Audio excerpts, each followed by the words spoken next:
Welcome to Mom Lounge TV. I'm your host, Sheinina West. Today, as my guest, I have Richard Pass. He is a registered nurse and a health educator. He's been practicing basic and advanced CPR for almost 20 years. When Richard decided to take a simple yet educational program to the community, he founded Save a Little Life. Welcome, Richard. Thank you for having me. Oh, thank you for coming. Our next thing that we are going to approach is what to do in the case of a choking victim where both the infant or the toddler or young child obviously has an obstructive airway, and what to do in that circumstance. Absolutely. Again, this is one of the areas that is of such great concern to parents, and it's important to now alleviate your fears. We can't live in fear about babies and children choking. We do, however, need to be ready in the event that something unusual happens. Keep in mind that the conscious victim who has a full airway obstruction will generally not be making any sound at all.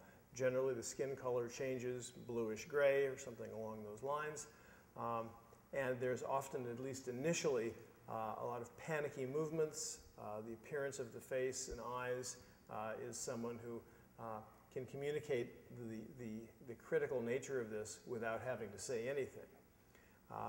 Now, let me just preface what I'm going to show you by reminding you that there are a couple of things that we prefer you not to do to a baby or a child, because they in fact increase the risk for further problems.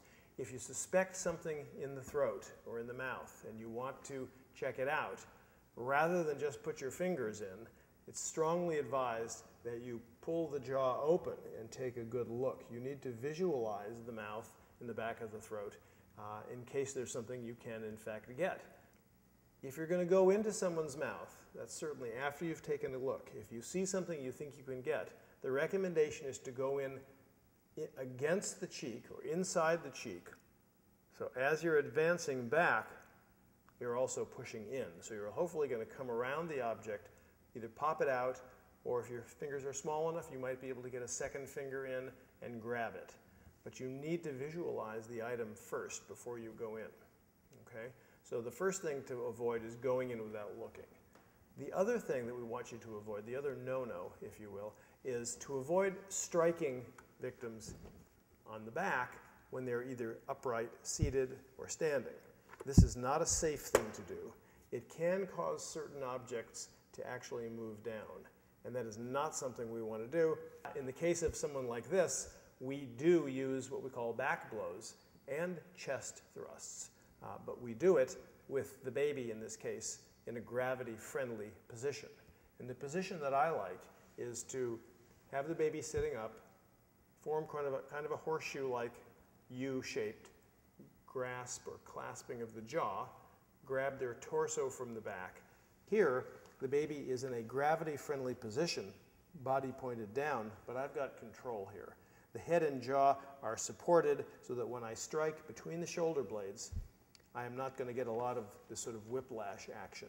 So we strike up to 5 times, sharp little blows, 1, 2, 3, 4, 5. If the object does not come out and there's still evidence that the baby is obstructed, I'm just going to grab the baby's head from the back, turn it over, just very simply.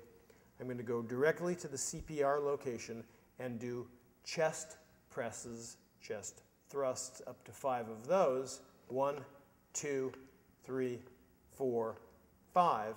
Then I'm going to quickly check the mouth to see whether any of these things I've just done has made a difference. So we're basically attacking whatever object is back there from both sides. We're striking up to 5 times this way, pushing up to 5 times this way, checking the mouth, and we'll just go back and forth between those 2 maneuvers until this item either comes out or, hopefully not, the baby passes out. The recommendation for the back blows and chest thrusts is for the conscious infant. Okay, for the conscious infant. Okay. And then with that said, what happens if they do go into an unconscious state? This is something we certainly hope doesn't happen. An unconscious baby or child with an airway obstruction is a very, very sick person. The new guideline as of 2006, is if this baby, or whomever we were working with small, if this small person loses consciousness, we turn them over on their back and begin CPR, the same 30 pumps on the chest, followed by breaths. So the Heimlich maneuver, if you will, for the unconscious victim is now CPR. If the person is conscious still, if the baby is still conscious, one of the keys, of course, is whether they make any sound. And that would be an indication the airway is no longer blocked if good sound is coming out.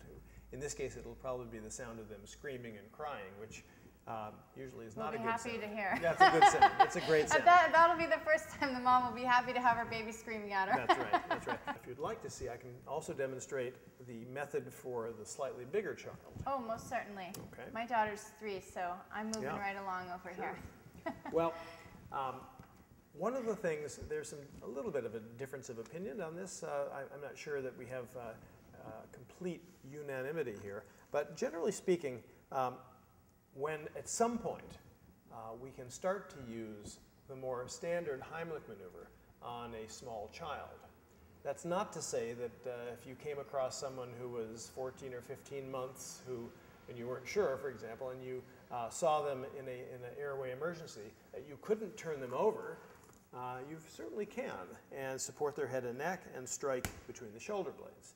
However, keep in mind that this size person also offers another option, and that is the standard Heimlich maneuver. So if you locate the landmarks on someone like this, the belly button on the low end, the bottom of the breastbone on the high end, you've got this space here. Right between those two is the breathing muscle, or the diaphragm. If you can find it on yourself between the belly button and the bottom of the breastbone. And if you cough while pushing on that spot, you'll feel it bulge out. Well, this actually sits just below the lungs. And when something is stuck up here, something has blocked the airway, there are often some pockets of air trapped in the bottom of the lungs.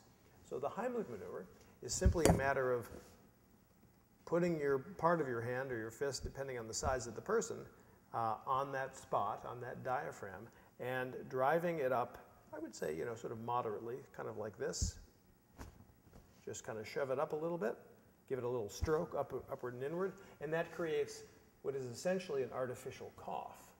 And that's what the Heimlich maneuver is. Exactly. SaveALittleLife.com. There you'll find Richard's online calendar. So if you're in Los Angeles or visiting the LA area, please go to his website, see the online calendar, and see if you can take one of his classes. And don't forget about his DVD. You can have that on file as a reference. But please, I honestly do recommend taking the course. And if you cannot access Richard, research your neighborhood or your community and find out if there's a place where you can take a CPR. The life-saving course that, of course, can save your own children and someone else's. Absolutely. Thank you, Richard, for joining me this evening. Thank you very much. My pleasure. Yes. Most certainly. Well, thank you for watching Mom Lounge TV. I hope that you found this as educational as I have. Have a good day.